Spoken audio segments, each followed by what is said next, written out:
Hey everyone, this is Adam Maynard here with another edition of answering the questions that you submit on Curious Cat about your relationships. If you have a question about the relationships in your life, you probably know the drill by now, but you can go to www.curiouscat.me/agmaynard and submit your questions there. You can do so anonymously. You can tell me who you are, and I will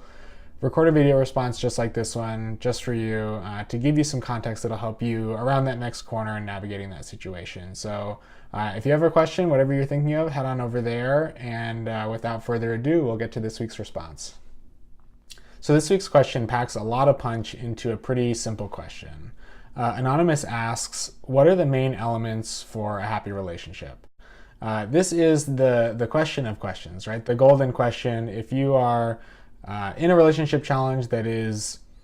stymieing you, or if you're just kind of aspirationally thinking about, man, what could my relationships really look like? Happiness seems to be the common refrain. Happiness seems to be the key. If we're happy in our relationships, we're at peace about them, we're enjoying them, we're not kind of weighed down by the heaviness that can sometimes overcome us through confusion or discomfort or pain. And who doesn't like being happy, right? We all want to know what it takes to be happy in our relationships. I want to start off by saying that relationships are really agreements between two people, and how we bring ourselves to those relationships and who we are and the kind of partners we've chosen to be with. The relationships will look drastically different, and I think that's really a good thing. You know, we're all different, unique people looking for different, unique things, and so I think that the answer to this question may actually be less prescriptive than you may think. I don't think that there are maybe elements in kind of concrete, tangible terms that make a happy relationship, but we'll try and look at and explore some of the things that go into making strong agreements in the first place, if we think of relationships as simply agreements between two people. So let's talk about what goes into a happy or successful or functional agreement. First of all, hopefully there's buy-in from both parties, right? Hopefully both parties, whether it's in spoken or unspoken terms, know that they've kind of entered into an agreement. There are,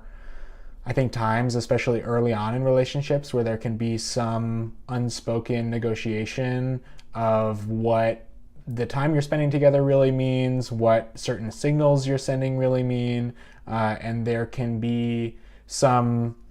navigating of uncertain waters in early stages because of that, and that's often why having an open conversation early on in the relationship to determine what's really going on here and make sure that you're on the same page about that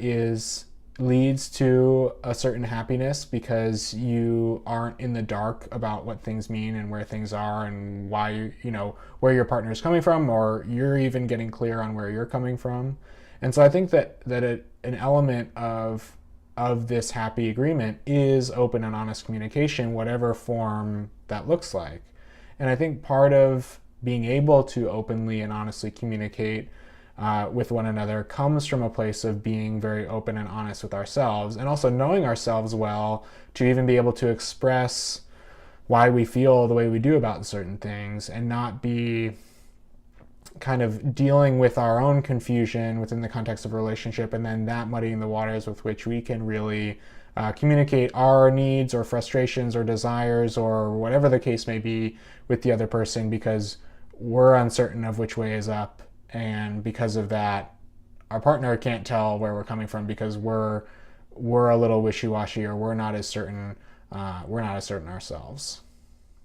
I think one of the reasons that buy-in first and foremost, and then open and honest communication, are so important in our relationships when it comes to happiness is because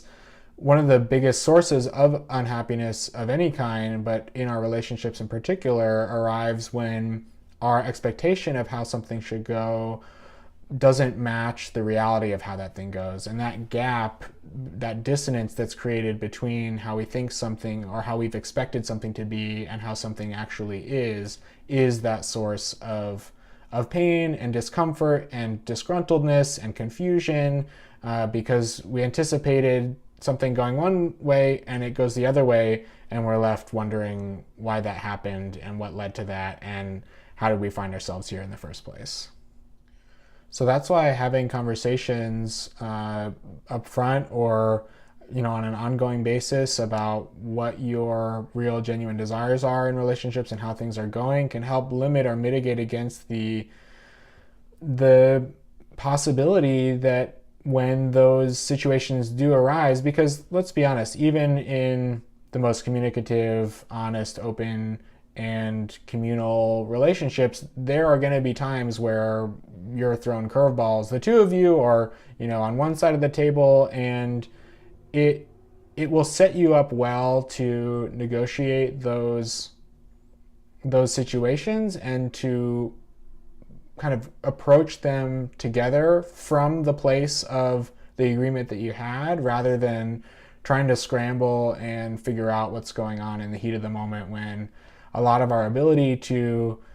communicate well is compromised when we're dealing with the emotional intensity of it all, or the confusion of it all, or in whatever other way we might not be able to